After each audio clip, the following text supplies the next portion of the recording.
আসসালামু আলাইকুম। আমি মারিয়া ইসলাম। আমি অনার্স দ্বিতীয় বর্ষের ছাত্রী।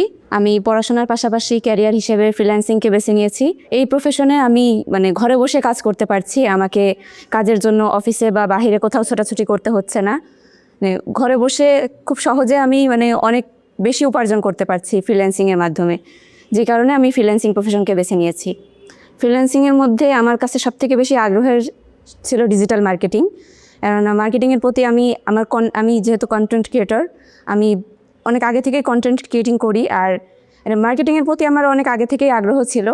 আর আমার কাছে মনে হয়েছে অন্যান্য কোডিং বা ওয়েব ডেভেলপমেন্ট অন্যান্য সেক্টরের চেয়ে এই সেক্টরটা তুলনামূলক সহজ মনে হয়েছে।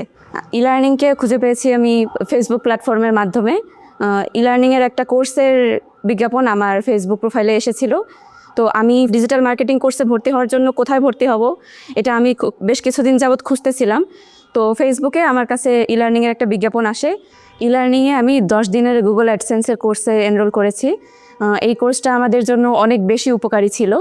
10 দিনের কোর্স হলো একদম বেসিক থেকে আমাদেরকে site optimisation, content optimisation, SEO প্রক্রিয়া, কীভাবে অ্যাপ্লাই করলে গুগলে অ্যাডসেন্সের অ্যাপ্লাইটা করা যায়, কীভাবে অ্যাপ্রুভাল হবে, প্রত্যেকটা প্রক্রিয়া আমাদেরকে খুব সুন্দরভাবে স্টেপ বাই স্টেপ দেখানো হয়েছে। আমাদের ট্রেনার ছিলেন আইনুল বারী স্যার আমাদের খুব হেল্পফুল একজন ট্রেনার ছিলেন। যে কোনো প্রশ্ন করলে উনি খুব সহজভাবে আমাদেরকে বুঝিয়ে দিতেন এবং কখনোই তিনি বিরক্ত হতেন না। যে কোনো টপিক আমরা খুব সহজে ওনার কাছ থেকে বুঝে নিতে পারি। আমাকে এখানে আসার জন্য আজিমপুর থেকে কল্যাণপুরে আসতে হয়। ঢাকা শহরের যেই জ্যামের অবস্থা, এই রাস্তার দূরত্বটা আসতে প্রায় আমার 1 থেকে 1.5 ঘন্টা সময় লাগে।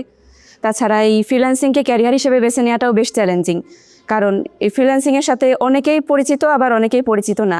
পরিবারকে এটা বোঝানো যে এটা একটা ভালো ক্যারিয়ার হতে পারে, এখান থেকে একটা ভালো আর্নিং হতে পারে, এটা পরিবারকে বোঝানো, পরিবারকে ম্যানেজ করা বা এই সেক্টরে সময় দেওয়া, এটা বেশ চ্যালেঞ্জিং। তবে আমার মনে হয় সময় দিতে পারলে, ধৈর্য রাখতে পারলে এই সেক্টরে খুব ভালো করা সম্ভব।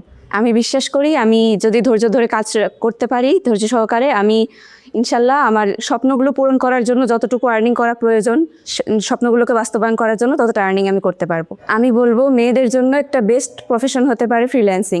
কারণ আমরা যারা স্টুডেন্ট আছি বা হাউস ওয়াইফ, যারা সংসারের কাজকর্ম সামলে, বাচ্চা কাচ্চা সামলে বাহিরে অফিস টাইম মেনটেন করে কাজ করা সম্ভব হয় না তাদের জন্য, বা পরিবার থেকেও ততটা সাপোর্ট দেওয়া হয় না।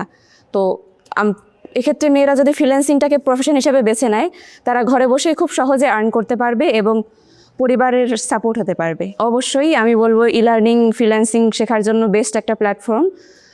ই লার্নিংকে আমি ধন্যবাদ জানাতে চাই আমাকে ফ্রিল্যান্সিং শেখার সুযোগ করে দেওয়ার জন্য, এবং আমি সবাইকে আহ্বান জানাবো যাদের ইচ্ছা আছে ফ্রিল্যান্সিং সেক্টরে আসার, তারা যেন ই লার্নিংয়ের মাধ্যমে নিজের ক্যারিয়ারের দিকে এগিয়ে যায়।